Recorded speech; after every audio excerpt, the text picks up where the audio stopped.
वह देह व्यापार कर रहे हैं तो इसका क्या मतलब? उन्हें खाने पीने के लिए नहीं मिलेगा, उनके साथ भेदभाव किया जाएगा। देह व्यापार करना उनकी मजबूरी है, लेकिन पापी पेट का सवाल है।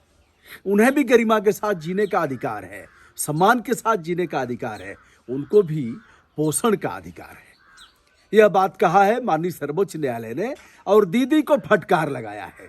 दीदी को आप जानते ही होंगे, दीदी से आप भिज्ञ हो गए होंगे कि हमारा मंतव्य और हमारा यह अभिकथन पश्चिम बंगाल की तरफ आपको ले जा रहा है। पश्चिम बंगाल में यौन कर्मियों को सूखा राशन दिया जा रहा था, यानी चावल गेहूं जो भी है उसके साथ न दाल दिया जाना है, न जैसे इधर नमक बंट रहा है, तेल बंट रहा है, ऐसा कुछ नहीं हुआ, चीनी नहीं मिला, सूखा राशन दे दिया गया।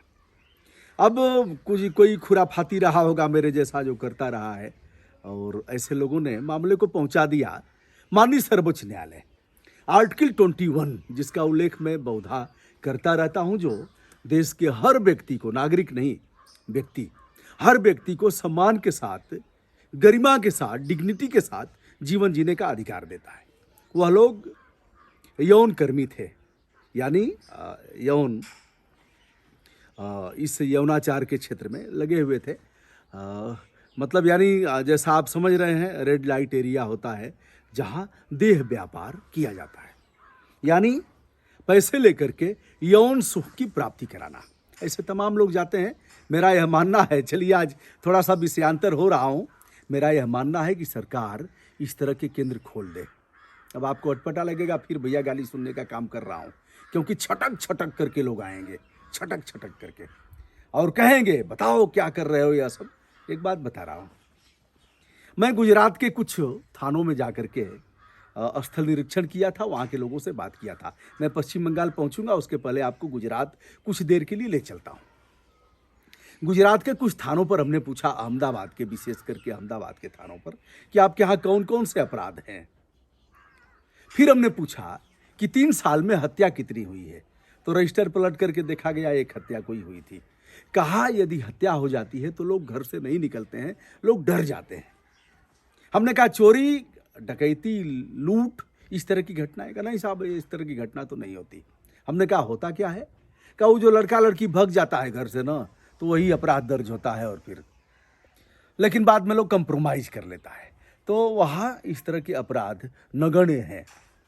अब मेरा यह मानना है कि जब हर मामले में टैक्स लेना है, ऐसे अपराध हो ही रहे हैं, तो फिर इनको लाइसेंस देना चाहिए। तमाम लोग हैं, रिक्शे वाले हैं, ऐसी अतृप्त आत्माएं हैं, खाना पीना खा रहे हैं, पानी की आवश्यकता है, तो इसी तरह से उनको फिजिकल ज़रूरत भी पड़ती है। अब ज़रूरत पड़ती है तो कहाँ जाएंगे? कहीं ना कहीं रास्ता खोजेंगे। कई बार तो आपने देखा होगा, ऐसे हम तमाम केसेज की तरफ भी आपका ध्यानाकर्षण करेंगे और ऐसे मामलों को मैं विस्तार से बताऊंगा। तो अगर इसकी ज़रूरत है तो उसकी पूर्ति कहाँ होगी? मोटरसाइकिल में तेल की ज़रूरत है, आप गए पेट्रोल पंप पर, आपने पैसा दिया, तेल मिल गया।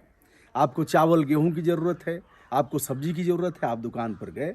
आपको दूध की ज़रूरत है, आप मॉल में गए, ऐसे आपने पैसा डाला, दूध 1 लीटर निकल गया, 250 ग्राम निकल गया, आप जो भी चाहते हैं सब मिल रहा है। अब इसकी ज़रूरत होगी, भोजन तो मिल गया। तो भोजन की नीड जिस तरह से है, पानी की नीड है, जिस तरह से निद्रा की नीड है, सोने की नीड है, अगर नहीं सोएंगे 6 घंटा 7 घंटा तो आप उखड़े उखड़े रहेंगे, अच्छा व्यवहार नहीं करेंगे, और फिर हार्ट अटैक की घटनाएं होंगी।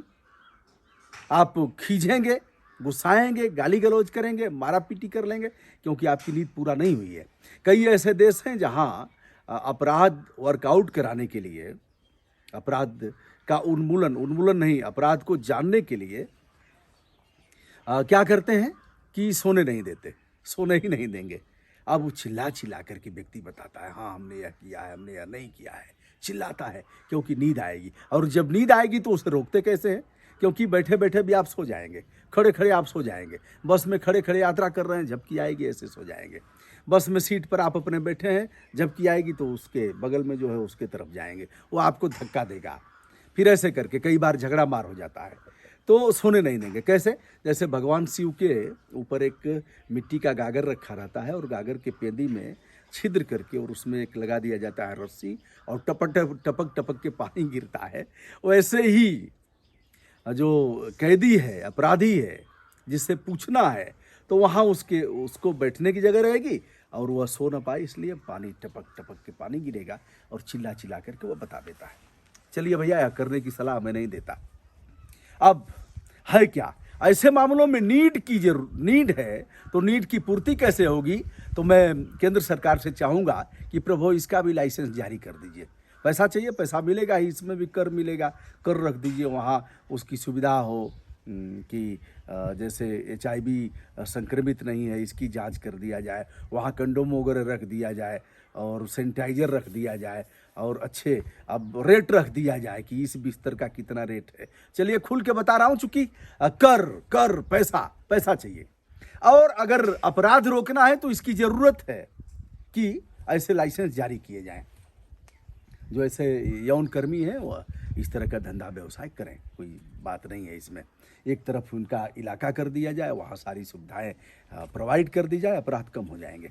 चलिए भैया, तो अब हम फिर पश्चिम बंगाल आपको ले चलते हैं। तो पश्चिम बंगाल के मामले में केंद्र सरकार सर्वोच्च न्यायालय ने दीदी को फटकार लगाई है और रिपोर्ट मांगा है 2 सप्ताह के अंदर कि आप बताओ कि इनके साथ भेदभाव क्यों किया गया और पूरी रिपोर्ट दो, क्या क्या दिया गया। हमने इनकी भी लड़ाई लड़ा है, मऊ में हम लड़े हैं, इधर भी गाजीपुर में भी लड़े हैं, कई जगह जा कर के इनके मामलों को हमने सूचीबद्ध किया है, इनको जाना है और इनके बच्चों से बातचीत किया है। एक बार इनको उजाड़ा जा रहा था मऊ में, वहाँ भी जा कर के लड़े हैं और इनके बारे में भी माननीय सर्वोच्च न्यायालय और माननीय उच्च न्यायालय के महत्वपूर्ण और प्रभावकारी विनिश्चय प्रतिपादित किए गए हैं कि इनके मौलिक अधिकार का हनन न हो और इन्हें भी डिग्निटी के साथ सम्मानपूर्वक जीवन यापन करने का अधिकार है। इसके साथ कोई छेड़छाड़ नहीं कर सकता। माननीय सर्वोच्च न्यायालय का यह टिप्पणी काफ़ी प्रभावकारी और मील के पत्थर के समान है और दीदी जो भेदभाव दीदी की सरकार द्वारा किया जा रहा था, आशा करता हूँ भेदभाव नहीं होगा।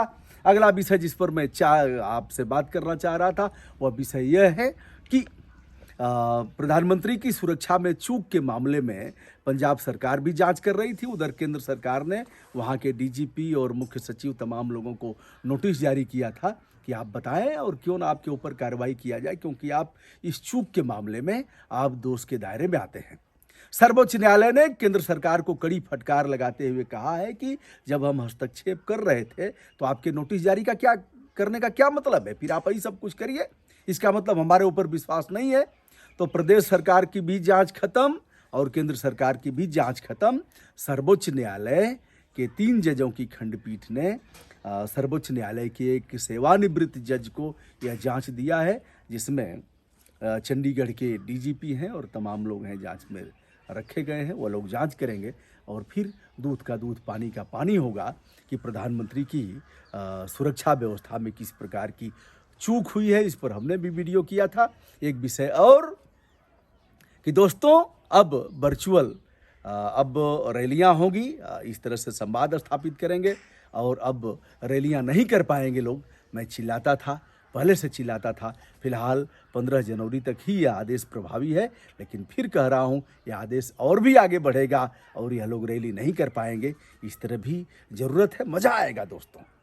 अब शुरू हो गया है वार, लगातार सोशल साइट पर आप देख रहे हैं। लेकिन फिर मैं अंतिम वीडियो के उपसंहार करते हुए अनुरोध करना चाहूँगा कि अपनी पढ़ाई लिखाई का युवा वर्ग ध्यान दें, इनके झांसे में ना आए, या आपकी जवानी को बर्बाद कर देंगे, या नशा करना सिखाएंगे, दारू पिलाना सिखाएंगे। 40 लाख रुपया तक खर्च किया जा सकता है। गरीब का बेटा विधायक नहीं बनेगा, नहीं बन पाएगा। सब बेच करके भी 40 लाख रुपए का इंतजाम नहीं कर पाएगा। वो अभी जुआ का खेल है, पता नहीं जीतेगा कि हारेगा। और यह सेवा का पद है, जो भी वेतन भत्ता अन्य सुविधाएं मिलती हैं, तो ऐसा नहीं है कि उससे आप घर भर लेंगे। अगर ईमानदारी से काम किया जाए तो एक पैसा बचना नहीं है उसमें।